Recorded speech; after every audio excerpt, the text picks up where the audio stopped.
अंदर, ठीक है ना। हमें नहीं पता कुछ भी। बड़ोसन ने आके घंटी बजाई है, भाई दिनेश को पुलिस लेगी, तुम्हें नहीं। नीचे के नीचे कोई आया, उनको ले गया, चाबी घर ऊपर दे गए थे। तो जब से हमने भी उनको देखा, पुलिस जो थी उन्होंने कहा सब कुछ सही है, सब चीज़ें ओके हैं आपकी, कोई डॉक्यूमेंट्स में कोई कमी नहीं है, पुरानी कार के भी और नई कार के।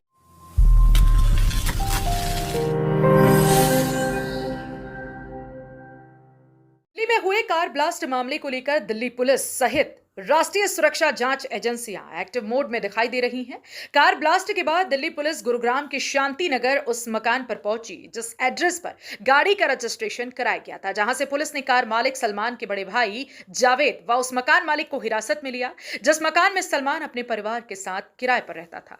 लेकिन जब दिल्ली पुलिस को वहां पर सलमान नहीं मिला तो वह सोहना सिग्नेचर ग्लोबल सोसाइटी पहुंची, जहां पर दिल्ली पुलिस ने पहले तो सलमान के दस्तावेज चेक किए और उसके थोड़ी देर बाद उसको पुलिस पूछताछ करने की बात कहकर ले गई। अगर हम पुलिस द्वारा गिरफ्त में लिए गए लोगों के परिजनों की माने तो उनका कोई कसूर नहीं है। बाकी किराएदारों की तरह सलमान भी साल 2016 से गुरुग्राम में उनके यहां किराए पर रहता था, जिसने कुछ समय पहले सोहना में अपना फ्लैट खरीद लिया और उसके बाद वह यहां पर रहने लगा, जिसने अपनी पुरानी गाड़ी सिपनी कंपनी को देकर नई गाड़ी खरीदी थी। सलमान व जावेद की पत्नी ने सिपनी कंपनी पर दस्तावेज ठीक नहीं बनाने के गंभीर आरोप लगाए हैं। पता लगा न्यूज द्वारा कि गाड़ी है, हाँ वो इस नंबर पर रजिस्ट्रेशन 631/21 को रजिस्ट्रेशन है।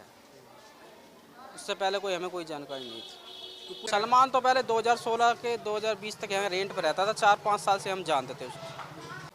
फैमिली में रहता था, वो 2 रूम सेट ले रखा था उसने, बच्चे थे, परिवार था, मदर थी। सुबह 9 बजे आए वो, और हम सो रहे हैं अंदर, ठीक है ना। हमें नहीं पता कुछ भी।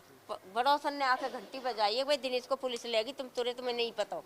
जब हम बाहर निकले हैं तो जब कोई भी नहीं हो गली में, दिनेश से ले चुके हैं ऐसे। आया 2000 में आया 16 में, और लॉकडाउन के बाद उसने अपना फ्लैट ले लिया तो खाली करके यहाँ से चले गया। दिनेश को तो यही रोल है, बस मकान किराए पे दिया हुआ है, किराए पे रह के गए, ये रोल है और कोई रोल ना है। किराएदार अब भी रह रहे हैं। मुझे भी नहीं पता था, हमें भी बच्चों ने बाहर से पड़ोसों ने बताया कि आपके घर ऐसे ऐसे कोई आया है, क्योंकि मैं भी दवाई खा के लेट गई थी, तबीयत ठीक नहीं थी। तो नीचे के नीचे कोई आया, उनको ले गया, चाबी घर ऊपर दे गए थे।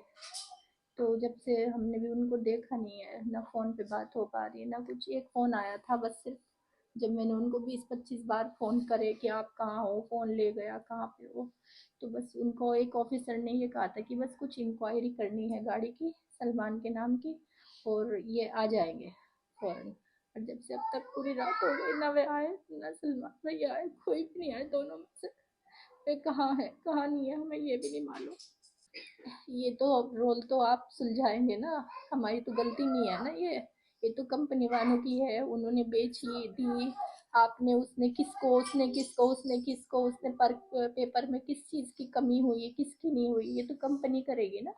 क्योंकि आदमी का काम तो पेपर पे साइन करना है कि यहाँ कर दीजिए, यहाँ कर दीजिए, यहाँ कर दीजिए। हमने तो अपने पक्के पेपर के साथ गाड़ी बेची और ली, नहीं ली बल्कि, और उसे चला भी रहे हैं। और इतने साल से गाड़ी चलाते ही आ रहे, आज से नहीं, मतलब आज 6-7 साल से नहीं, हमारे तो 20 साल से गाड़ी है, और आना जाना ऑफिस गाड़ी से आते हैं जाते हैं।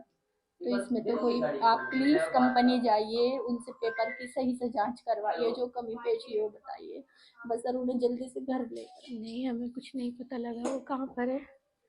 और गाड़ी का तो ये है, हमने तो नई गाड़ी ली थी, पुरानी गाड़ी बेच दी थी।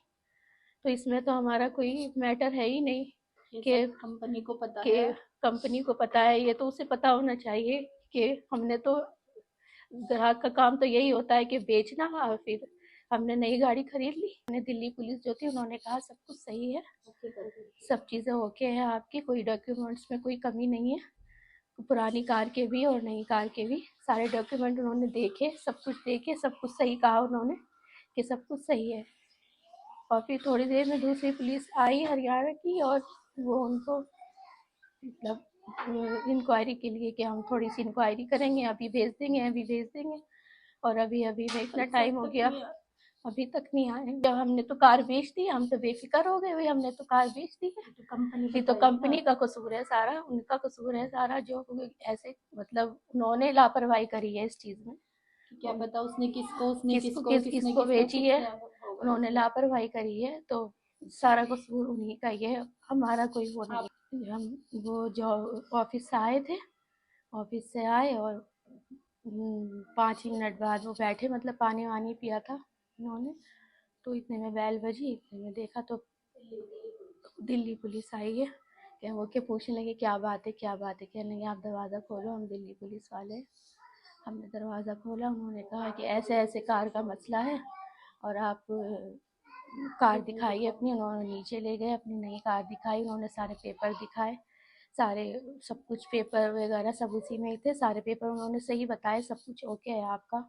जो हमने परचेज़ करी थी वो भी है, जो हमने सेल करी थी वो भी, सब चीज़ों की।